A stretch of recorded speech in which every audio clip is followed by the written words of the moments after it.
Hey, Kevin Manning here, and welcome back to our series on the afterlife. As you can see on the screen, these are the 7 topics we will be covering.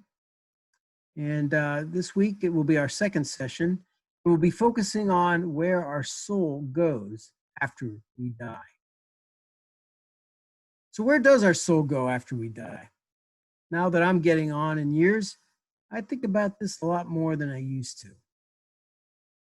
The common belief amongst Christians today is that all good people go to heaven, and that all bad people, I should say, go to hell. This is what I believed for most of my life. And of course, the definition of good and bad kind of changed depending on how I was doing. But if one digs into the Bible, we'll see that this isn't 100% true. So let's start with looking at some passages in the Old Testament to learn more. Let's start with the book of Genesis, and we'll go to Genesis chapter 37. And here, Jacob learns about the alleged death of his son Joseph. So let's read chapter 37, verses 34 through 35. It reads, "Then Jacob tore his clothes, put on sackcloth, and mourned for his son many days. All his sons and daughters came to comfort him, but he refused to be comforted. 'No,' he said, 'I will continue to mourn until I join my son in the grave.' So his father wept for him." So we see Jacob grieving for Joseph, and he speaks of joining him in the grave. So from reading from the New International Version, it simply sounds like he's talking about his own death and burial in a grave. But when we look at the New American Standard Version of the Bible, Jacob says, "Surely I will go down to Sheol in mourning for my son." Now that's a little different. Notice how the New American Standard uses the word Sheol instead of grave. All right, so now let's look a little bit more into this word Sheol. So what is Sheol? A quick look into a Bible dictionary will show that Sheol is the realm or abode of the dead. It is where all souls go after they die. It is used 66 times in the Old Testament. That's fairly significant. And if you read from the New International Version of the Bible, you'll see that it is often translated as grave, pit, or realm of the dead. And when you read those passages, you'll see kind of a rather dark perspective on Sheol. Okay, let's look at another passage. Let's look at Psalm chapter 49, verse 15. And it says, "But God will redeem me from the realm of the dead. He will surely take me to himself." All right, so here, the New International Version mentions the realm of the dead. Sounds maybe a bit ghoulish, in my opinion, but it is an inaccurate translation. When we look at the New American Standard Version, it says Sheol instead of realm of the dead. Note also that it is our soul that needs to be redeemed from Sheol in order to be with God. Let's turn now to Psalm 16 and read verse 10. Here, the NIV reads, "Because you will not abandon me to the realm of the dead, nor will you let your faithful one see decay." This is a psalm written by David. It is also a prophecy about the Messiah. It's about Jesus. And here again, from the New American Standard Version, we see that the soul of the Holy One will go to Sheol, but not remain there. We'll come back to that in a minute. But also see that this Holy One, who is Jesus, that his body will not see decay. Now, in the New Testament, which is written in Greek, We see in Acts chapter 2, verse 27, Peter using Psalm 16 to explain that Jesus is the Messiah. In verse 27, he's basically quoting the exact same passage we just read. But in verse 31, we see Peter's explanation. He says, seeing what was to come, he spoke of the resurrection of the Messiah, that he was not abandoned to the realm of the dead, nor did his body see decay. Now let's look at something interesting in the New American Standard. Instead of realm of the dead, or Sheol, it uses the word Hades. Also, if you were to look at the Septuagint, which is the Greek translation of the Old Testament, you would see Sheol translated as Hades. And Peter explains that the Messiah will go to Hades, but not remain there. Okay, so now what exactly is Hades? Hades is the realm of the dead. That sounds familiar. Yeah, it's the same thing as Sheol, just different languages. Hades is mentioned 10 times in the New Testament, but different Bible translations have translated it differently, which has caused some confusion over the years. Let's look now at Luke chapter 16, verses 19 through 26. We'll read the parable of the rich man and Lazarus. Jesus says, there was a rich man who was dressed in purple and fine linen and lived in luxury every day. At his gate was laid a beggar named Lazarus, covered with sores and longing to eat what fell from the rich man's table.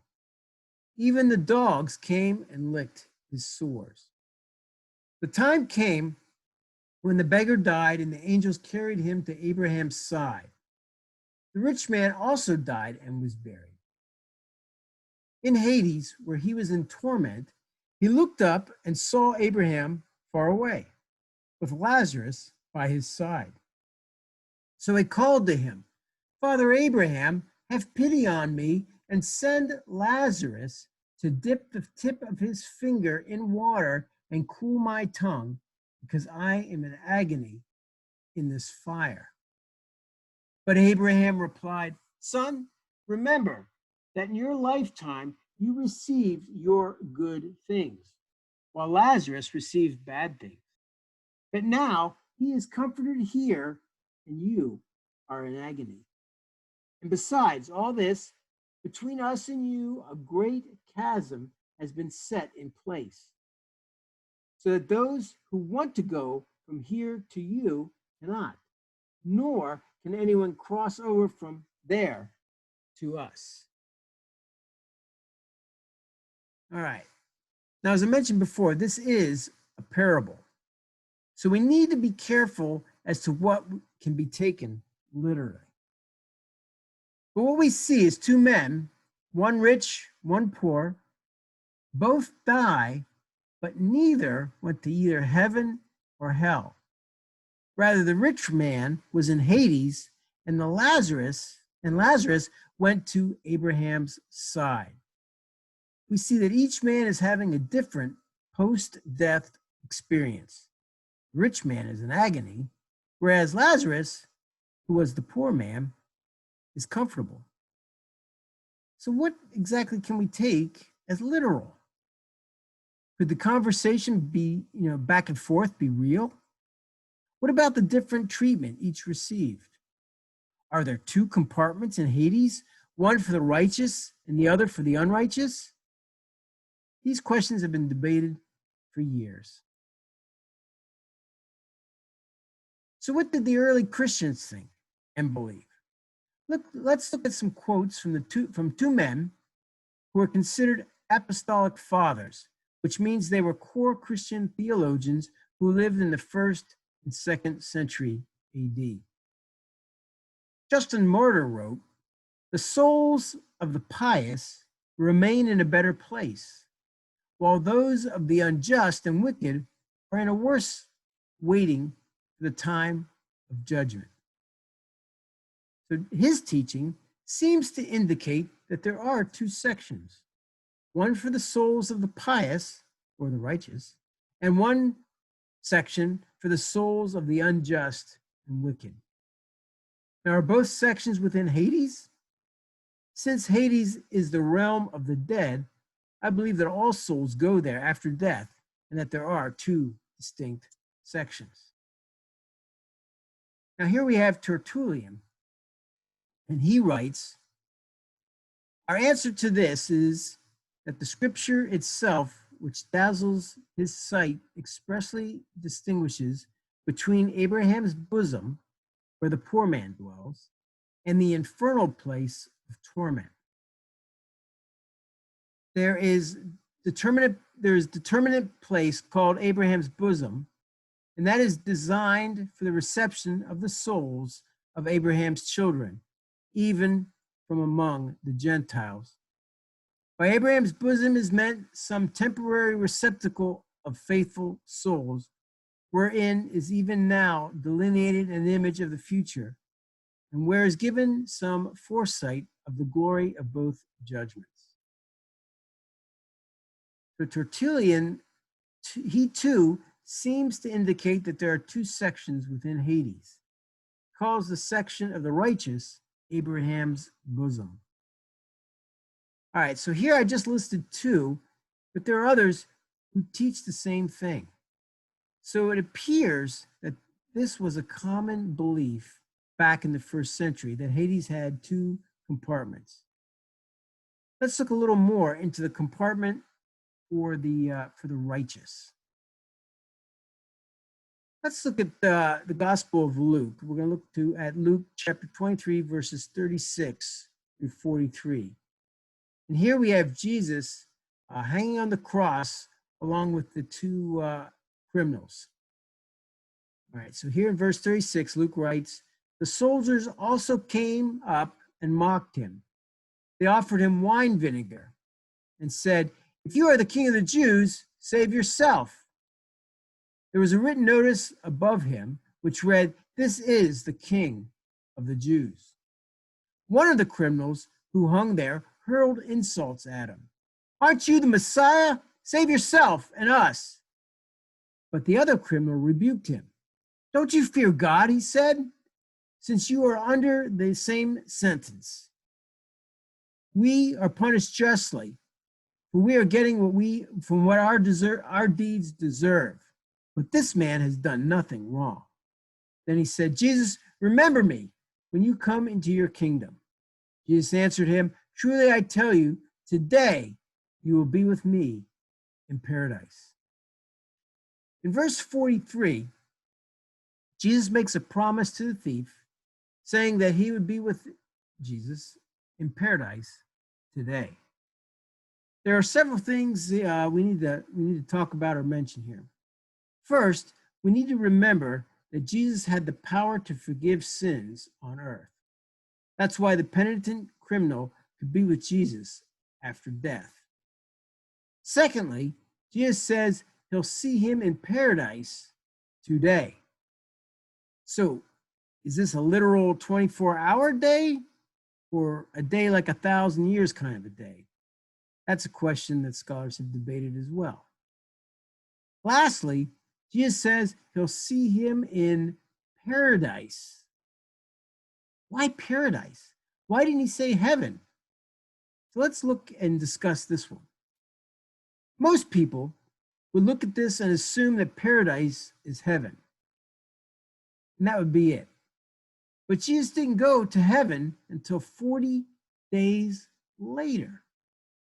We also know from Peter's explanation of Psalm 16, which we read in Acts chapter 2, verse 31, that Jesus did descend into Hades. And passages like 1 Peter 3, 18 through 20, and Ephesians 4, 8 through 9 also indicate that, as well as a lot of the writings of the Apostolic Fathers. Also, let's remember that in John chapter 20, verse 17, Jesus tells Mary that he hadn't returned to the Father yet. So he hadn't returned to heaven at that point. It's in Acts chapter 1 and in Matthew 28 There we see him ascend to heaven. But that's 40 days after his crucifixion. So if we connect this with Jesus' parable about the rich man and Lazarus, it appears that Jesus and this penitent thief were with Lazarus and Abraham and other righteous people that day. So if that's the case, then the section of Hades for the righteous was also referred to as paradise, as Jesus says here. Let's look at another passage that refers to paradise. Let's read 1 Corinthians chapter 12, verses 1 through 4. Here, Paul writes, I must go on boasting.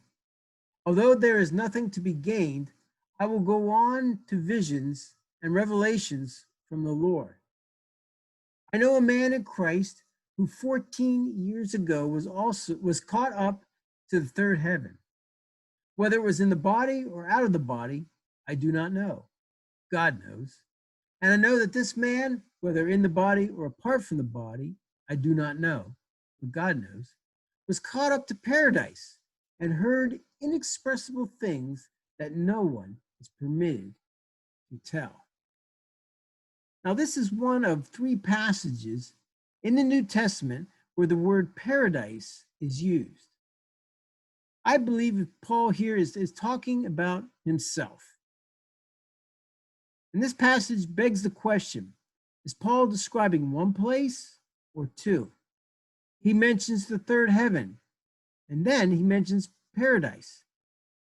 Is he mentioning one place by two names, or two separate places, or one place within another place? It's hard to answer those questions based on the Greek and the language that's used there. And as we said before, words do not always have to be used the same way in the original languages. In this case, we just can't give a definite answer based on this passage. We just don't know if Paul was using paradise to refer to the intermediate state, or if he was using it as a synonym for heaven. But let me give you a quick explanation of the reference to the third heaven. The first heaven would be where the birds fly in the sky, which we can see every day. The second heaven is where the stars are. And the third heaven is the spiritual realm, usually referring to where God resides. So did Paul get a peek at heaven or the good side of Hades?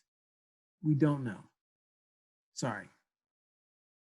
The third passage that uses the word paradise in the New Testament is Revelation chapter 2, verse 7. And I encourage you to look up that one yourself. All right, so now let's take a brief look at the what I'll refer to as the dark side of Hades. Let's read 2 Peter chapter 2. We're going to look at verse 4 and verse 9.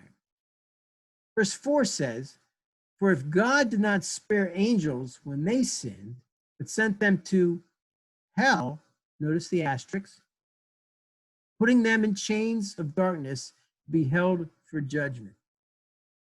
And then we'll go down to verse 9. It says, if this is so, then the Lord knows how to rescue the godly from trials and to hold the unrighteous for the punishment on the day of judgment. Here I've highlighted the word hell, but in the NIV, the New International Version, they put a footnote saying that this is actually Tartarus. And this is the only place in the New Testament where this word is used. Peter mentions that God knows how to hold the unrighteous for punishment on the day of judgment. So many people believe that this holding of the unrighteous is in an area or a section that is referred to as Tartarus, and that this is within Hades, and it's a section for the unrighteous. And if we connect this back to Jesus' parable of the rich man and Lazarus, we can see that this is not a pleasant place to be. All right, so here I have the sequence of events that happens after we die. Of course, this is assuming that we die before Jesus' second coming. So after physical death, the soul goes to Hades. The Bible indicates, as well as early Christians appear to believe, that there are two sections within Hades: paradise for the righteous and Tartarus for the unrighteous. Then, at some point, Jesus will return and we will receive a resurrection body. There will be a judgment, and then we will go to our final destinies, either heaven or hell. Now, there are a few things that make this picture not as clear as I've posted here, but are a bit blurry. Okay, so let's talk a little bit about the roadblocks to understanding. First, there are some Bible translation issues. For instance, in the new, or I should say in the King James Version, which was finished in 1611, you will not find the word Sheol, Hades, or Gehenna. In the New Testament and Old Testament, you'll find only the word hell. In other words, the translators of the King James Version indiscriminately used the word hell for all three of these words. As we've seen in the NIV, it translates Sheol many different ways as well. Second, this is what I call creative doctrine. So starting in the 3rd and 4th centuries, the intermediate state began to undergo a modification, so to speak, in teachings. And by the year 400, 500 AD, the concept of Hades as the intermediate place of the dead had been transformed into the concept of purgatory. Purgatory was a place an individual would go and receive punishment so as to purify themselves to achieve righteousness in order to go to heaven. This is not in the Bible and it is completely false doctrine.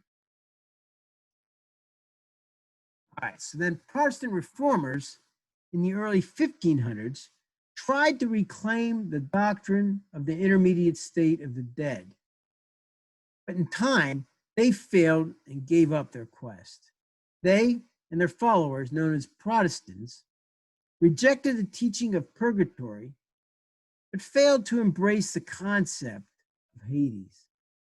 So they basically translated to a hybrid teaching that combined biblical doctrine with medieval teachings. Protestants began to teach that after people died, they did not go to purgatory, but went straight to heaven or hell. They omitted the intermediate state altogether. And these beliefs are widely held today and cloud the truth about what happens after we die. All right, so in conclusion, we see that the Bible teaches that one's soul goes to an intermediate state known as Hades after we die.